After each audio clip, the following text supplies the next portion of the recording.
Buckle up, this is going to be a bit of a controversial episode, and I actually think that a lot of you are gonna disagree with me. What's up, marketers? In today's video, I am going to talk about one thing that separates newbie or amateur media buyers from the experts. And this is just going to be one thing, right? Because there are actually several things that end up separating amateur media buyers from the mythical expert media buyers, but we're all a work in progress and we're all just trying to get by.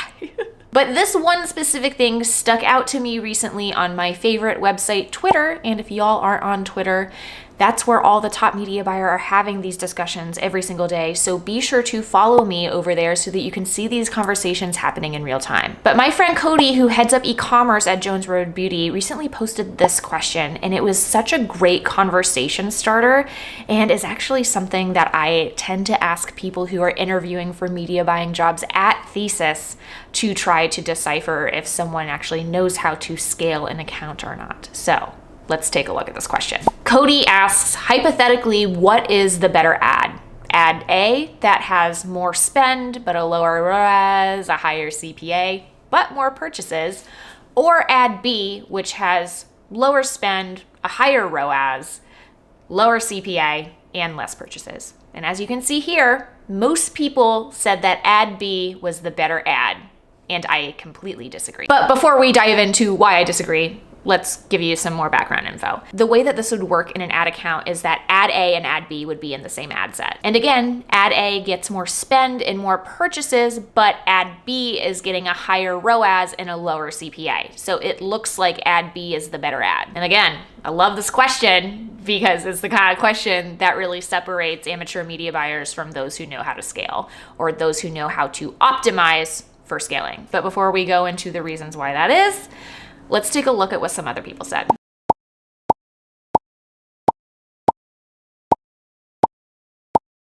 So what do you think? If you had to take a guess right now, would it be A or B? So yes, I actually did respond to this post, and this was my answer. And I said, A is the better ad because this is the classic breakdown effect. Facebook knows that the more spend that it will be shifted to B will ultimately result in less efficiency over time. So the first question that you probably have is, what is the breakdown effect? Now, the breakdown effect is when Facebook seemingly shifts spend to an underperforming ad or ad set. But really what is happening here is that the Facebook algorithm recognizes that if it poured more spend into the better performing ad, it would actually have less results as the spend increased when compared to the underperforming ad. I actually sometimes like to call the better performing ad low-hanging fruit.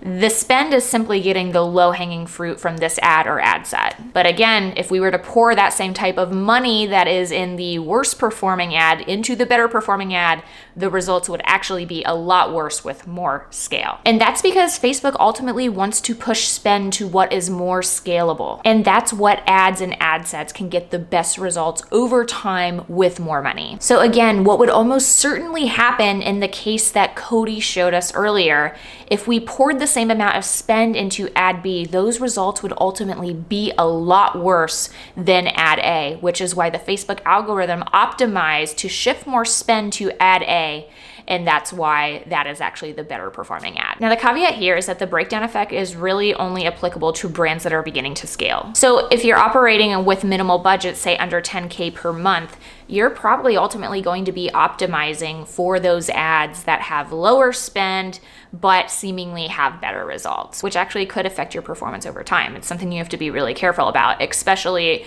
if you're a brand or a media buyer that sees that Facebook is always shifting your spend to underperforming ads. It's actually not what's happening. What's happening is that Facebook recognizes that the ad that has more scale potential, that's where they're trying to shift your money. So for all brands, the advice that I would give them is pay attention to where Facebook is actually shifting your dollars. Don't automatically assume that the Facebook algorithm is broken or that Facebook isn't right for your brand because Facebook is seemingly shifting spend to underperforming ads. Again, what is actually happening here is the breakdown effect. For some reason, Facebook thinks that your ad that is the underperformer is actually more scalable over time. Because again, what would most certainly happen is if you push more spend to your better performing ad, those results would rapidly deteriorate. Ultimately, take a look at the patterns and the type of creative that Facebook chooses to push more spend for your brand, because those are actually probably the top performers as opposed to the ones that get a better ROAS or even have a lower CPA. Ultimately, the things that you want to look for are the most spend and the most purchases. And if you can cross-analyze those two things, that's where you're really going to find your top performers, not necessarily those that have the highest ROAS or the highest CPA. Now, Facebook does have a little tutorial that goes through the breakdown effect in detail. I am gonna link that below so that you guys can take a look at it. But to be honest, I don't see many media buyers talking about this, and that's why I was really glad that Cody started this conversation,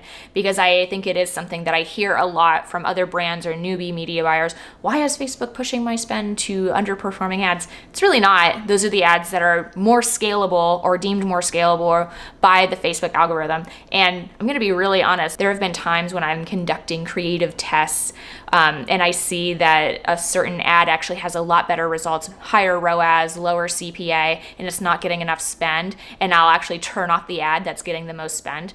And you know what happens? Ultimately, the result in the creative test is a failure, or none of those are graduated to my core campaign, because ultimately the results just aren't sustainable. This is something that I see play out over and over and over again. And I feel like as a media buyer who works with brands who are rapidly scaling, the breakdown effect is something that I see almost on a daily basis, especially when you're launching tons of creative tests every single week. So it's definitely something for you guys to be aware of. Again, I can't tell you how many times I've heard from young media buyers saying, Facebook is shifting my spend to underperforming ads. That's not what that is. It is the breakdown effect.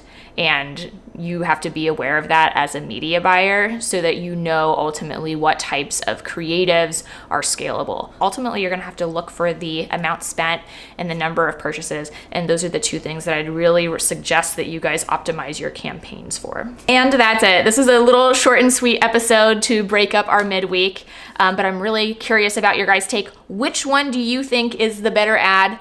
I know that some of you guys are operating with smaller budgets, even some of you using under $3,000 per month. And when you're looking at these numbers, you're thinking, wow, if I was spending 20 grand and I had these results, I'd be stoked.